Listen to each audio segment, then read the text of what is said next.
Hello, hello. Good morning, good afternoon, good evening, whenever you are watching this, anywhere in the world. Thank you so much. Thank you, Amanda Tonna. Thank you, Creative Impact Agency. I just love this. CIA. Beautiful stuff. Thank you so much for this opportunity. I'm looking at my notes here just in case you see me do this. I want to invite you today, going live, to As in Music, So in Life. This is the title of this session here, and I have a question which I will answer at the end, which I will open up for questions as well. So whoever, if I see comments here I can answer questions, I will try to do that at the end. Louise, good morning, Happy New Week.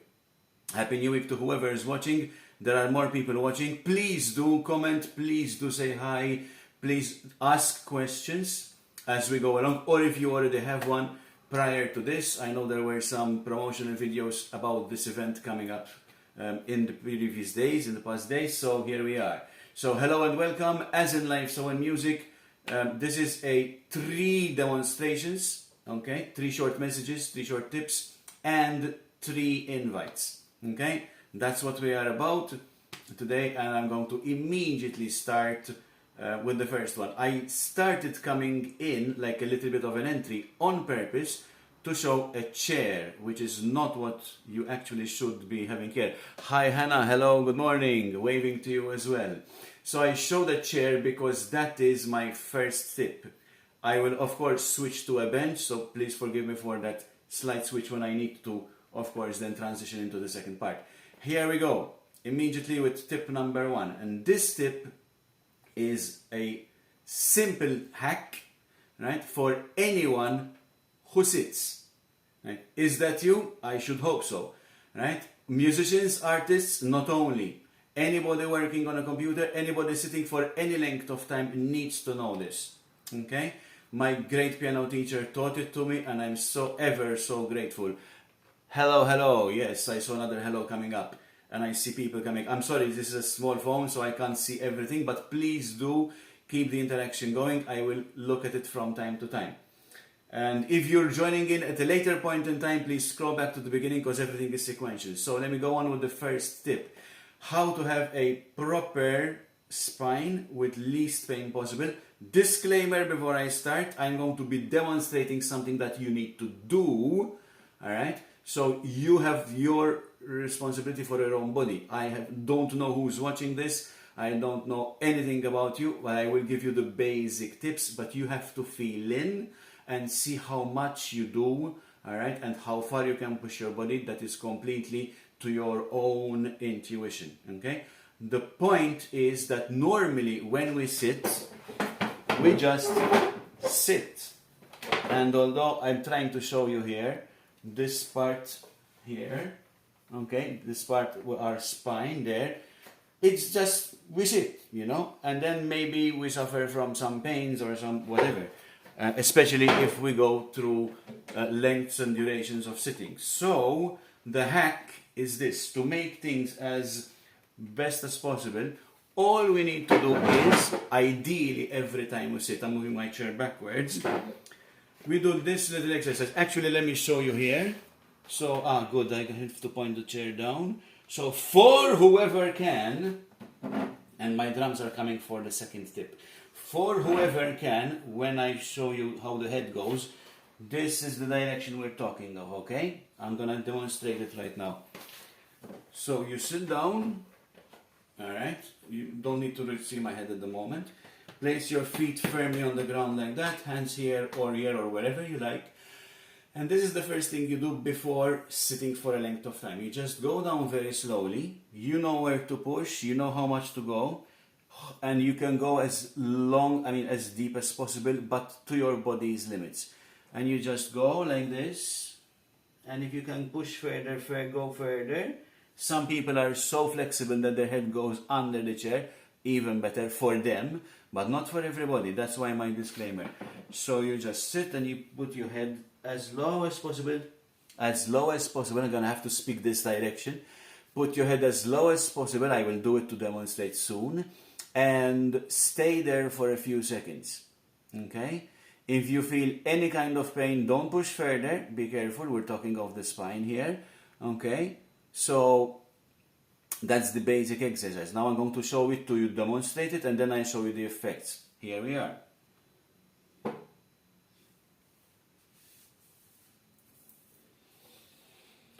Can you see my hands there? This is the part we're addressing.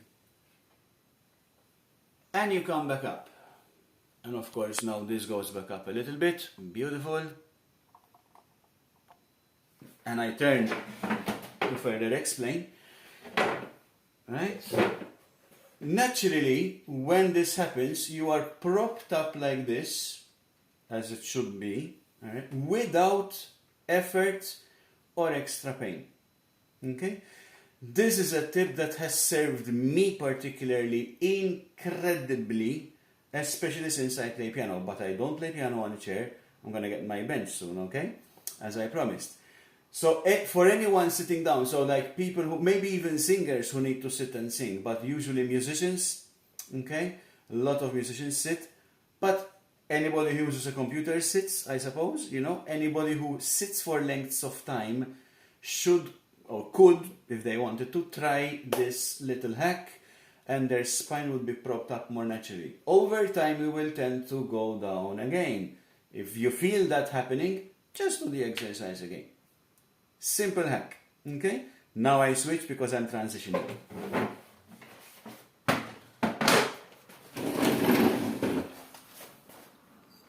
And here I am. Now I'm my height for a piano, because I will go there soon, but not yet. Before I go to the piano, my second tip is about balance. And in my videos I did explain that I will be explaining the difference between tension and relaxation and the counterintuitiveness of it.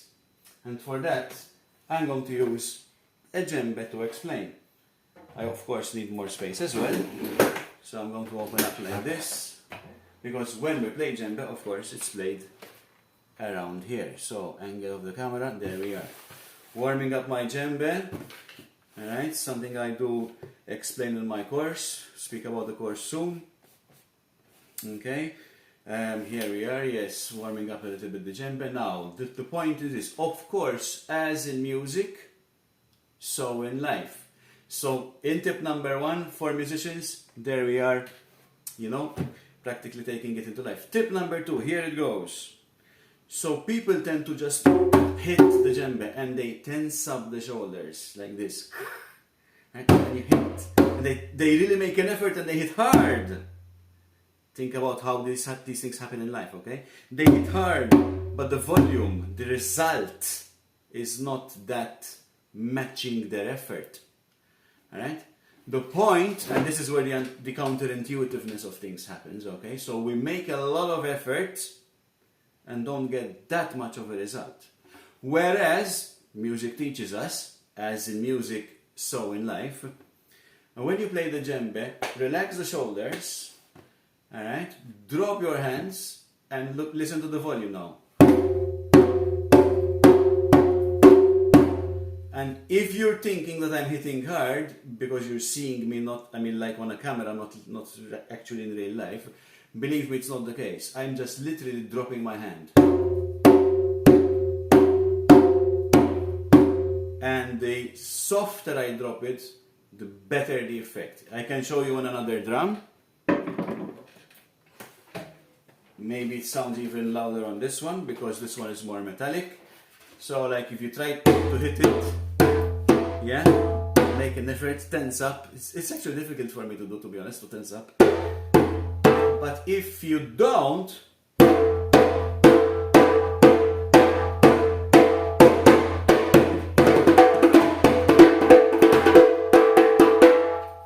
that's the result.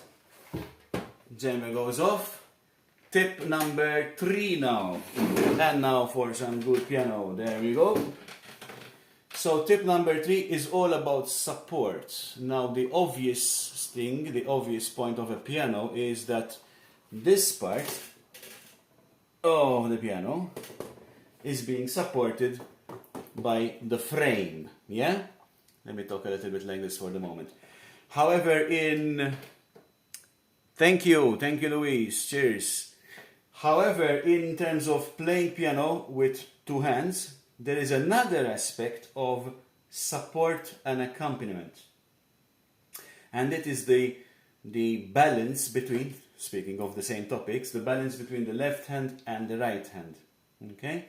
So, left hand being on the lower notes, okay, supports what sits on it on the right hand. And all of this is going to be demonstrated in a piece. Okay? I'm going to explain a little bit about the piece, and you can start slowly to relate these things into your own life experiences. So when you have something like supporting, something, what are the definitions of support? What do you feel? What's going to come out in this piece is repetition, consistency, evenness, which actually, if you take them a little bit further, they translate into loyalty, reliability, dependability. And because the left hand playing has these qualities, whatever sits on it with the right hand playing, so as in music, so in life, whatever happens otherwise, can then actually bloom. Quick note, if you're picking up this video from any later point in time, which is not the beginning, please do go back to the beginning, because everything connects to each other and builds on each other. So, quick note about flow states, and I will actually do this last demonstration, then go to the invites and the question. So, flow states is the biggest blessing in my musical life to date, for sure. It's a channeled piece of music. Story is on my links, which I will provide after the fact when I finish the video. Okay, all the story is written out over there. It's an amazing piece of music, and I feel very comfortable bragging because it's not mine. I am in awe to be the conduit for this. It is channeled through me, literally how I'm showing you. The music seems to come from somewhere up there, through my hands, onto the piano. This part I'm going to demonstrate support and accompaniment is much later than the beginning. It comes from a certain section which I will repeat so that I can go into it, and then I'll play it. So, we're coming from somewhere else and we go to this.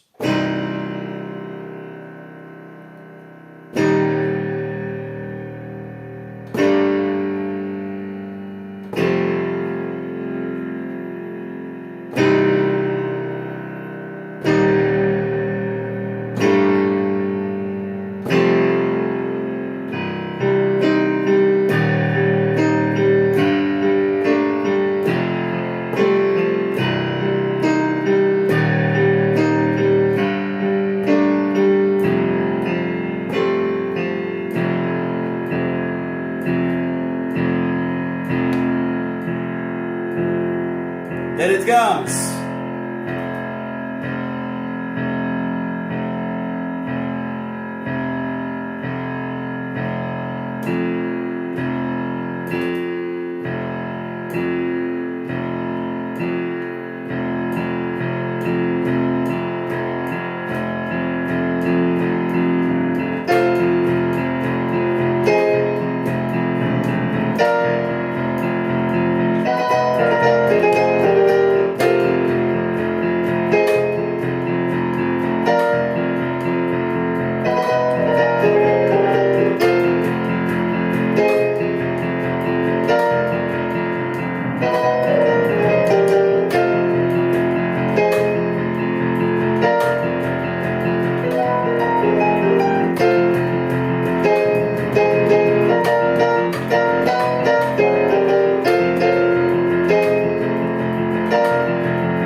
Into the next section and so on and so forth.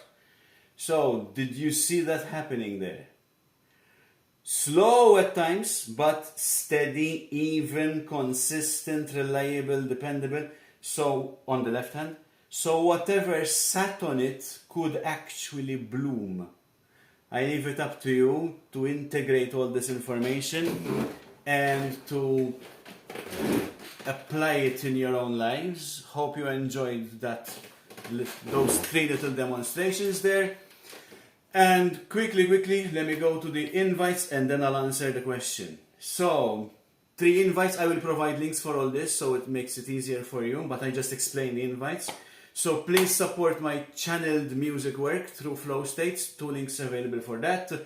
Be free to explore the Djembe experience. There are 2 free 1-page 1 group, so 2 free items, a page on Facebook and a group on Facebook. So the page is called the Djembe Experience, the group is called Djembe Lovers, and then there is a course for anyone who wants to learn Djembe. Little secret, if it's still in 2 figures, it's in promotional pricing. And the last invite is for whoever feels called to. I'd be very grateful to serve. So the third invite is to work with me in various ways. I have available one-on-ones online or in person. I have a piano membership for anyone who's interested, and please ask for anything else. The question, and I conclude, and am I seeing any questions here? Let me see if I see any questions. Thank you for the beautiful comments. That is not even the peak point of the thing. It's one of the most powerful though. You're very right on that. That's a good pickup. Thank you, Louise. Thank you so much. Thank you everybody watching. Thank you even more for sharing. Let me answer a question. I was asked, what is your take on people who say, meditation is not for me? And another part of the question was, what is your take on music and meditation? So the first part. For anyone who says meditation is not for me, if somebody tells you that, just go back to them and ask them, what is your definition of meditation? Most probably it's going to have some kind of coloration, some kind of distortion, some kind of, let's say, myth. And then if you know enough, you can open up the conversation, and if you feel you would like to pass them on to somebody who's an experienced meditator, like for example my guide, like 52 years, no joke. I myself am already clocked in quite some decades, so yeah, I mean, like, then you can pass it on, but just challenge them. What do you mean by meditation? Most probably you'll find that there are a lot of things, like for example, you have to stop thinking. No, you have to, or you must. Probably all of these, whatever comes after these words, is not so correct. My take on the relationship between music and meditation, just like walking, just like archery, just like any hobby, that activity is a focused activity. It takes you to some state. But meditation per se is a wide subject. It's such a wide subject that both parts of the question are whole other lives in their own accord. Whether the idea of, like, meditation is not for me, one topic, meditation, music, multitude of topics. That's my take. I hope I have answered or addressed the question in some way, shape or form. I look forward to seeing any more questions, and if you feel you haven't been answered, I might have not seen it, because of course I'm not on this page all the time of my life, but if you do want to get in touch with me, please do. So happy to do that, so happy to serve. Thank you for watching. Thank you even more for sharing. Love you all. Thank you for your support. Thank you, Amanda. Thank you, CIA. Thank you, Creative Impact Agency. See you around. Thank you so much. Cheers. Bye. Thanks.